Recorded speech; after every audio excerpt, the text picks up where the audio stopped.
Magandang umaga po sa ating lahat mga kabayan. Diyos ko, mayroon pa akong hangover sa aming sayawan, no, kulditan, tawanan, no, at sayawan po mga kabayan. Yes, dahil syempre masaya tayo na meron na naman tayong isang pamilya na natulungan natin, nabigyan natin ng pag-asa sa kabundukan po mga kabayan, na sabihin na nating napagkaitan man sila ng tadhana, napagkaitan man sila ng pagkakataon na mabigyan sila ng tulong. Pero eto, nandito yung ating misyon, nandito yung ating channel na kahit papaano ay nabigyan natin, nabuhay natin lalo yung kanilang pag-asa po mga kabayan. Dahil syempre alam natin kung gaano kahirap sa bundok mga kabayan, kung anong pamumuhay nila meron, kung anong sitwasyon nila meron, kung anong mga inaasahan nila sa kabundukan, kung ano na yung kaya nila, pero still nandoon pa rin yung kanilang fighting spirit mga kabayan, na yung kanilang kasipagan, tiyaga, walang kapaguran in everything nandoon na mga kabayan. Hindi pa rin sila nagpapatinag kung ano man yung sitwasyon sa bundok na kinakaharap nila, no?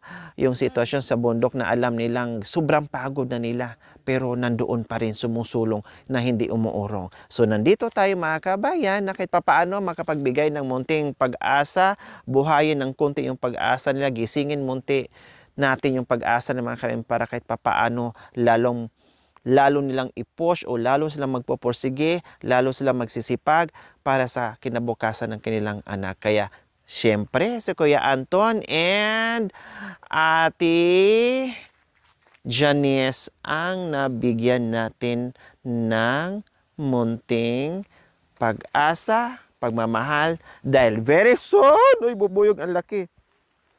Ay apo, dito ba pumatong sa ano ko? Siguro naninipsip yun.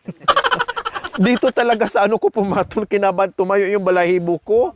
Naramdaman ko yung parang ano niya sa ano, yung natukis. Yung tinik niya, ang galing niya, dito talaga siya pumatong. Hindi kasi kung nagbabra mga kabay, mainit.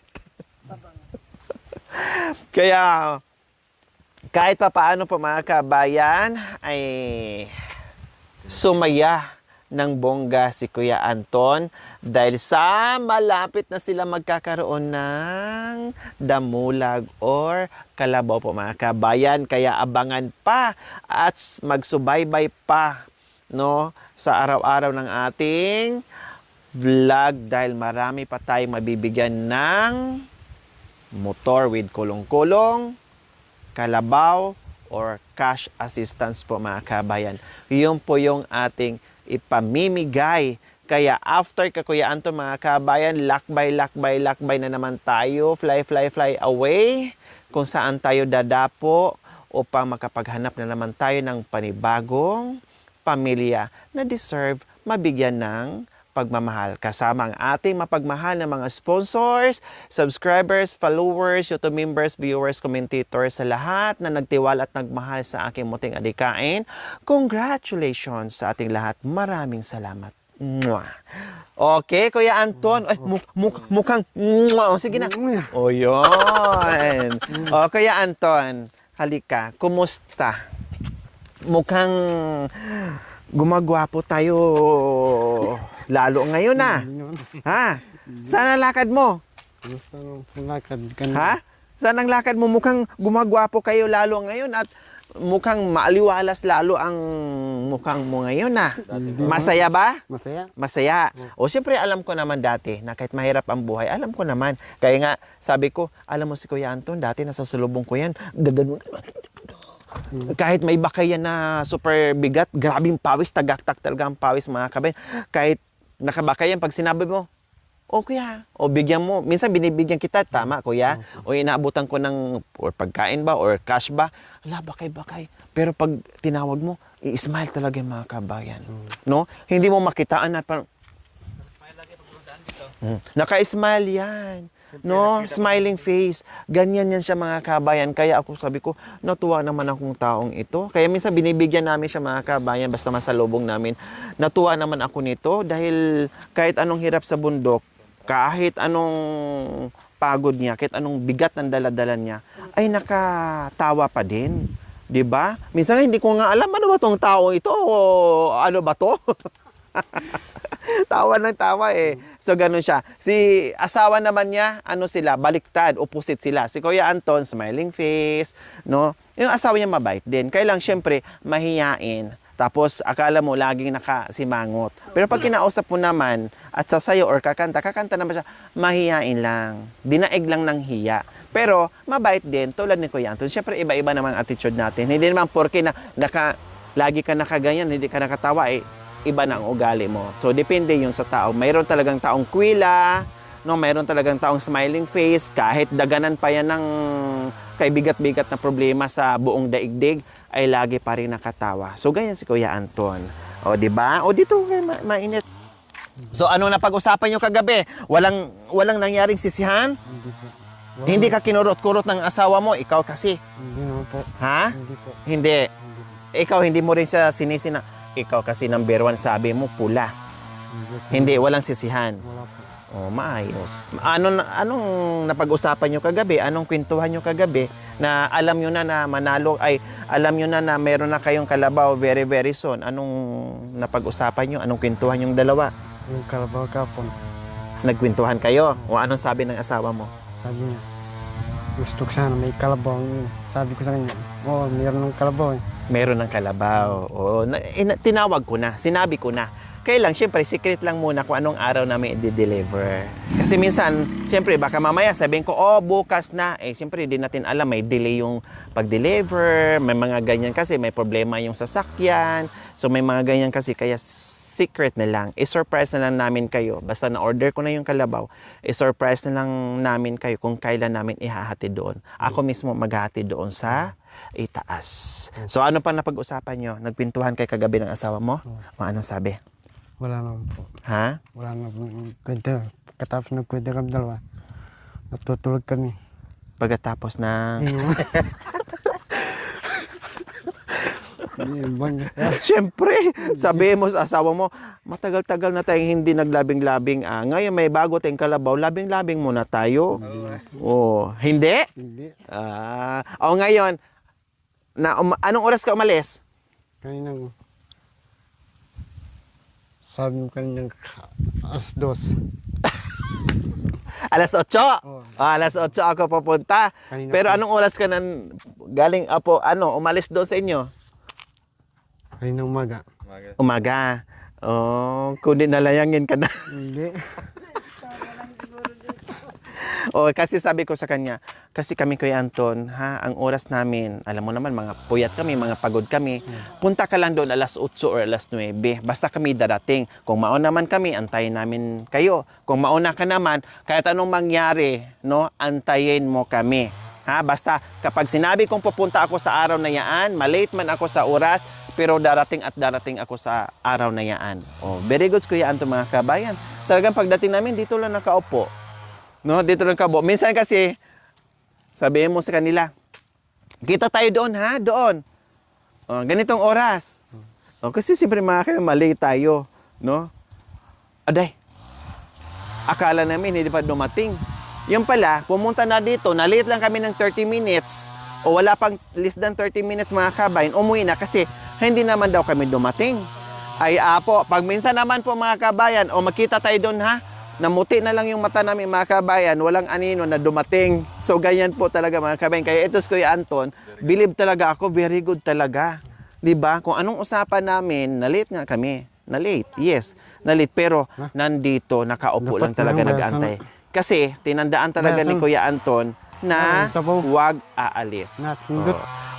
Anong paalam mo ni Mrs. mo? Sabi ko sa kanya, alis na ako, magpunta nun magkalabaw. Sinabihan mo punta ng Kalabaw? Hindi pa, excited ka naman. Wala pa, in-order pa natin yung Kalabaw, manggagaling pa sa Pangasinan yun. Hanap pa sila? Wala pang schedule na, ibig ko sabihin, wala pa akong binigay sa iyo na schedule na kung kailan kukunin. Anong sabi naman anong sagot naman ng asawa mo? Wala. Ha? Wala po. Wala. Ang paalam mo lang doon, alis ka na kasi kukunin mo yung Kalabaw. Masyadong excited. Ganun talaga mga kabayan. Kahit ako excited sa napanalunan. Kasi napaghirapan din nila yon. Pinaghirapan din nilang, hala, sayaw. O, di ba? Pinaghirapan nila yung himas-himasin. Pinag-usapan nila yon na yun talaga ang kanilang gusto na kulay pula. So, sabi nga naman nila, napag-usapan nila, o, di ba? Pinag-usapan natin kagabi. O, minsan nasabi pa ni Janice na sinabi pa niya na, ay, naano ko to, napanaginipan, kulay pula kasi gustong-gusto ko is kalabaw-kalabaw. O nangyari na nga yung kanilang panaginip at yung kanilang pangarap na magkaroon ng kalabaw. Kaya happy ha? Happy lang. Okay, sige mga kabayan. So ayan po mga kabayan, kagabi kasi nung pagdating namin or pag-uwi namin galing kay Kuya Anton, kasama ko si Bayo Verhel, tapos Kuya Anton, si Mami D, si Tatay Romy, no, and si Erica. So, pagdating namin doon na sa tuktok sa bahay ni Tatay Romy, ay binigyan ko si Tatay Romy ng 500, si Erap, at saka si Bayaw. Ang hindi ko binigyan, si Kuya Anton at si Mami D. Pero si Mami D, binigyan ko rin kagabi. No, binigyan ko rin kagabi sila ni Makoy, ni Jacoy, ni Julius at saka si Mami Day, binigyan ko rin sila. Take 500 din. And then sa makatawid, ang hindi ko pa nabigyan ay si Kuya Anton. Yes po mga kabayan, talagang sabi ko, Kuya Anton, yung sayo ay balik ka na lang bukas. Sabi ko, magkita tayo ha. Kasi ibibigay ko sa'yo ngayon yung para sa'yo. Baka mamaya hindi ka na babalik, hindi mo na ako sisiputin. Pero joke lang yun. No, alam ko naman na pupunta si Kuya Anton pag sinabi mo sa kanya na ganito magkita tayo, punta ka sa ganyan lugar. Talagang ginagawa niya yan. Sinusunod niya yan. Okay? So, ngayon po mga kabayan, sabi ko nga, kahit anong gawin mo kapag ang biyaya ay talagang para sa iyo, ay talagang para sa iyo. Kahit anong harang mo. Minsan naman, anong gusto mo, no? Na kahit anong gagawin mo mga kabayan na paraan, kung talagang hindi pa para sa iyo, ay hindi talaga darating kung talagang hindi pa para sa iyo. Minsan, kusang dumarating. Yun nga, kusang dumarating kasi nga, para talaga sa iyo yun. Kaya ngayon, ay merong biyaya si Kuya Anton. Yes, Kuya Anton. Bukod doon sa kalabaw dahil natuwa sa'yo. May natuwa sa'yo ng bongga. Bukod doon sa matatanggap mo na kalabaw ay merong nagpaabot sa'yo. Isa sa aking mapagmahal and very generous sponsor. Walang iba kundi si Doktora Ella Paragna Kagampan from California, USA. Nagpaabot ito ng 5,600 plus ang pinadala ni Doktora Ella Paragna Kagampan from California, USA para sa iyo. Kasi sabi niya, pagkain, yes, nabigyan natin, no, and then kahit papaano nakapagbigay tayo ng mga damit, no, at may kalabaw, no, at sabi pa ni doktora na gusto niya bigyan ng cash. Kaya ang ibibigay ko po sa kanya ngayon ay cash na 5,600 plus. Kaya eto, Kuya Anton, 1,000, 2,000, 3, 4, 5,000, 5,500, 5,600, gawin ko ng 5,700 sakto kasi nakalimutan ko na yung point chucho. 5,700 po yan, Kuya Anton. Mula po yan sa aking partner sponsor and very generous sponsor na walang iba, Doktora Ella. My BFF, my friend, my bishi, and everything. Oh, masaya? Masaya po. Oh, bakit masaya ikaw? Masaya po. Meron ng kalabaw. Meron kang kalabaw, meron pang Yung pera. pera. O, di ba? Sabi ko sa iyo Yung dating ginagawa mo na sobrang sipag, ulan, init, nakikita kita kahit umuulan, hala, sige, bakay ka ng puso, wala kang reklamo, nakapaa, grabe, tagaktak ang pawis mo, ulan, init, no, ginagawa mo, grabing pagtitiis mo, grabing pagtsatsaga mo sa kagustuhan na mabuhay mo yung pamilya mo, no, na wala kang reklamo. Ngayon, kahit papaano, hindi ka mayayaman, hindi man dadami yung pera mo na kasing dami ng ibang mayayaman, milyonaryo, bilyonaryo, pero giginhawa konti ang buhay mo. Maibsan ng konti ang paghihirap mo.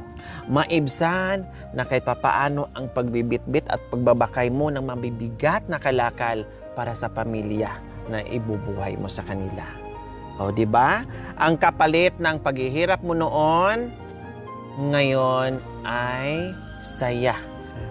At magiging magaang ang pamumuhay dahil meron ka ng magiging katuwang ngayon na walang iba ang bago mong girlfriend na si Antonina!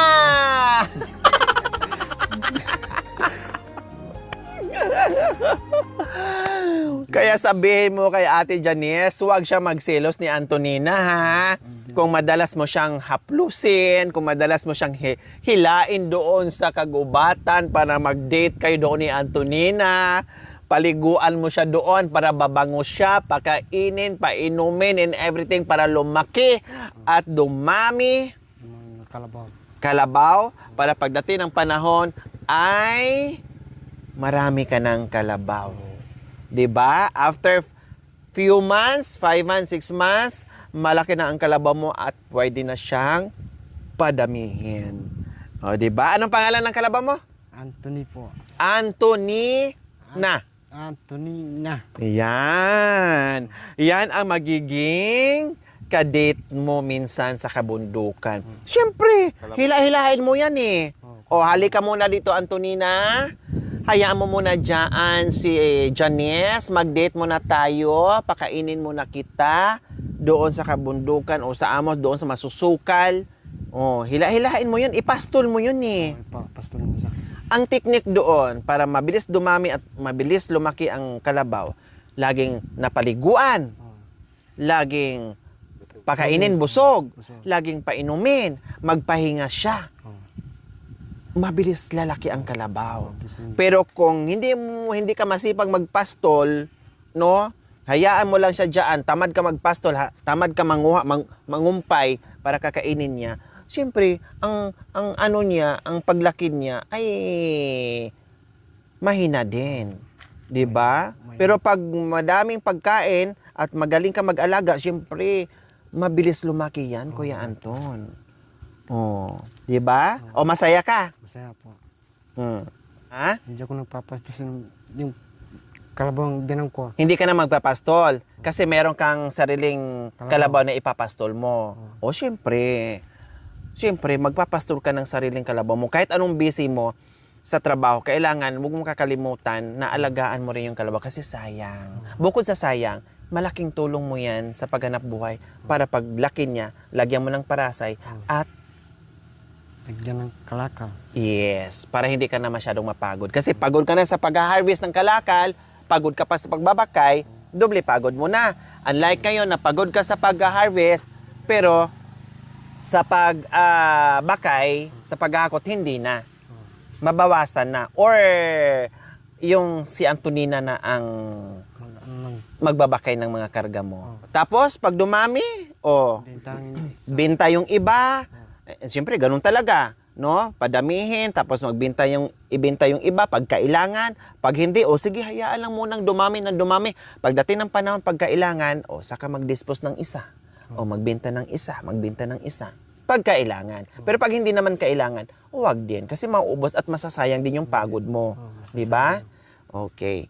So, ayan po mga kabayan, no? Baka magtaka kayo na hindi po kasama ang mga anak or asawa ni Anton. Kuya Anton. Kasi may sakit yung bunso nilang anak, no? Panaiyak nga kahapon masama ang pakiramdam.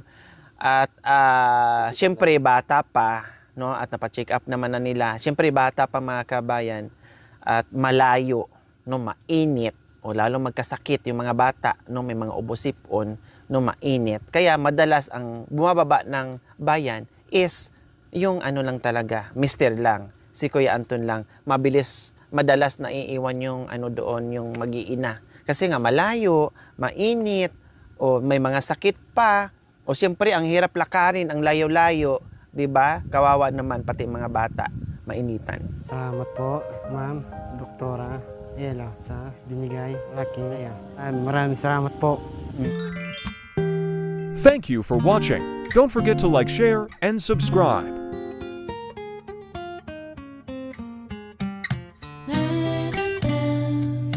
Bye.